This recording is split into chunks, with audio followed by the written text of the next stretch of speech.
it is very interesting that some of you said you came from the industry and all that. So let me tell you, the reason why I wanted to do the research was to share from my experience and gain, in some way, by looking at what has happened in this particular area. So my journey started. There was an internal guide who was one of my colleagues in ICFI, and of course my dean, my PhD guide from AMU. Now I started my studies. Okay. Now, how do I go about my studies? That is another very interesting scenario. Now, as I said, that what I am studying, marketing strategies, and I think my PhD thesis is up for in the public domain. If you go do the Google search, you will get it. I think I have uploaded it also.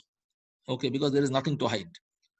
So it was study of small scale bakeries in the city of Kolkata, particularly the chain operations.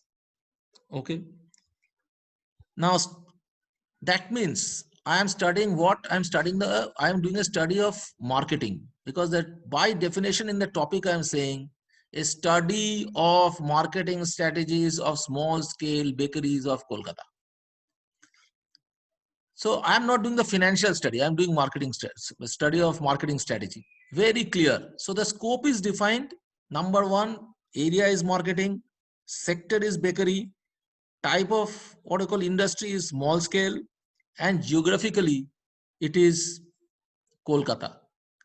So again I am repeating, it is about defining the scope. Sector defined, area marketing defined, type of what I call industry small scale defined, city geographically is defined.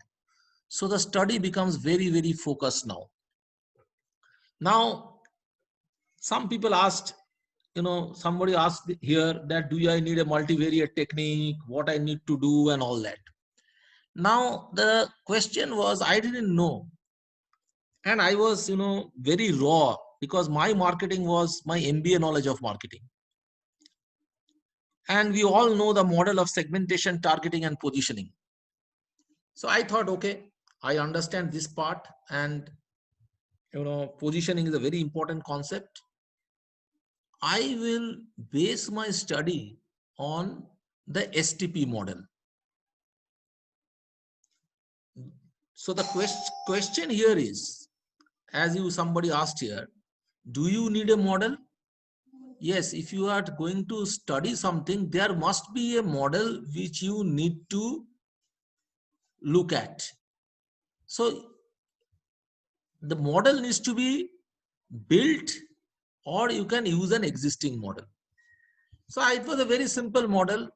We know that there is an STP model, and based on the positioning, the marketing mix gets aligned. I am talking about early 2000. By the way, for some of you who are what I call graduated very recently, if you go back to the literature, you will see in 1995 Kaler's article on brand equity was written, which means branding was also a new concept till the middle of 90s. 1991, Aker wrote his article. In 1995, Keller wrote his article on brand equity. So STP and the 4Ps was a model which I thought is a good model. But then I was this thing that if you have to do positioning, and as you can see that my background was not quantitative at all. Okay. So the point is that I have to also then understand how to test the model. Correct. But I had some idea. I thought that, okay, and there was a very famous professor in IIM Calcutta who was who is no more.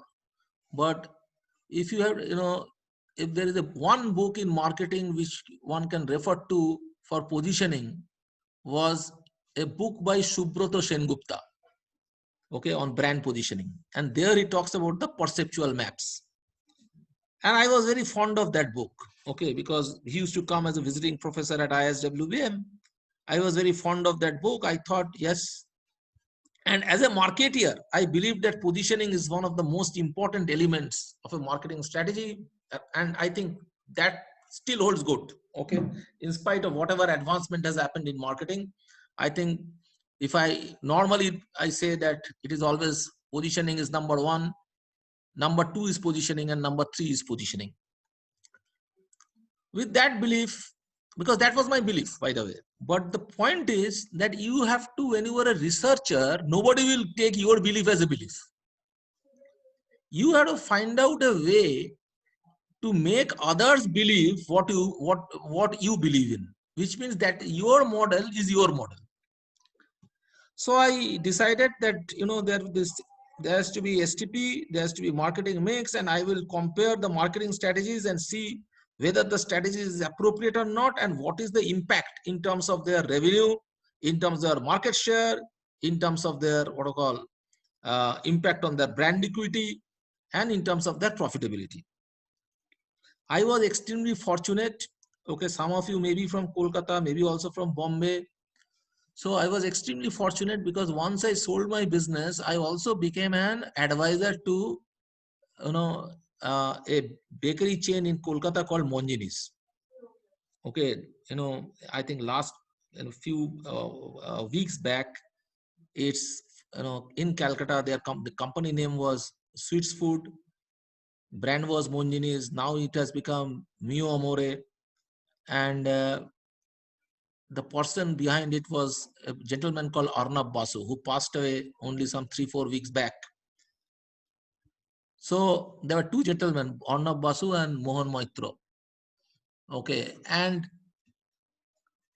I became also the advisor to Monjinis. Now that is a huge advantage as a researcher, because first of all, I had a first-hand business experience. Number two, I was also consulting with them. Now somebody mentioned here that is PhD a lonely journey? My answer to that is, it depends on you. Why? Because for me, it was a hugely collaborative and collective journey. Because I had to study all these bake shops. Now, because I was associated with Monjinis and there were connects, so I could get access to all other, bakery chains which were there in Kolkata those days. Okay, I don't want to name them because you will not know them, but I had the access, I had the information. In any case, you have to do competitive tracking, even if you are an advisor. Second, I thought that, for my own personal sake, I thought that how do you test positioning? How do you, normally what happens is you go by, you qualitatively ask people. There's, qualitative research techniques through which you can ask people where you would like to position the brand. Okay, is it, based on, you can take the parameters and ask. But finally, there is no conflict between qualitative and quantitative research. If you say qualitatively, this is excellent, on a 5-point scale, it might mean 5 out of 5. If you say good, it might mean 3 out of 5. If you say very good, it might mean 4 out of 5. If it means fair, it might mean 2 out of 5. So this conflict between qualitative and quantitative, I don't see there is any conflict. So I was very clear in my mind that quantitative is nothing but, expressing what is captured qualitatively.